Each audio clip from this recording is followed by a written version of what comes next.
Meron tayong Ronda Veritas News.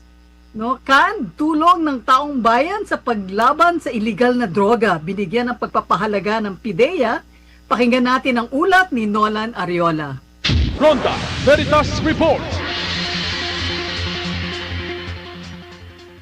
Maraming salamat mga kapanalig. Mahigit 7.4 million pesos na reward ang pinagkaloob ng Philippine Drug Enforcement Agency o PDEA sa 31 civilian informants sa buong bansa. Sa isang simpleng seremonya, pinangunahan ni PDEA Director Isagani Neres ang pamamahagi ng pabuya sa ilalim ng Operation Private Eye na humiikayat sa publiko na tumulong sa kampanya laban sa illegal na droga. Ayon kay Neres, malaki ang naging papel ng mga informant sa 33 malalaking operasyon kontra droga at pagkakaresto ng high-value targets. 6 sa mga informant ang tumanggap ng insentibo sa Quezon City, habang iba ay ginawaran sa mga rehiyon.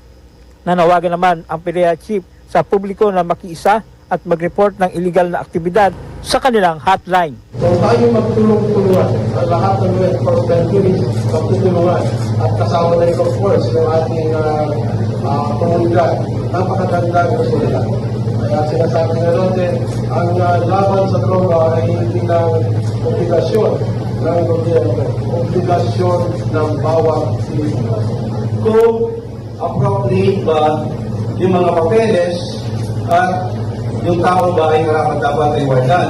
May pagkatapos noon, dadaanan ko sa consultative committee, which is the inclusion of the private sectors.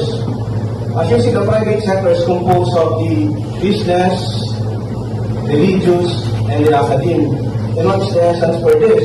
Because mostly, the drug problem affects the business sector.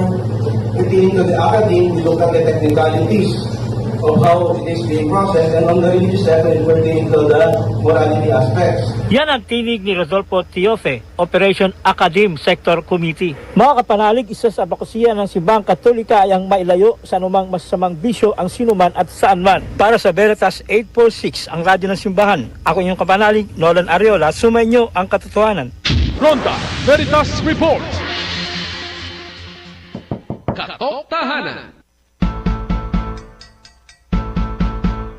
Tuktahanan, lama-lama, sama-sama.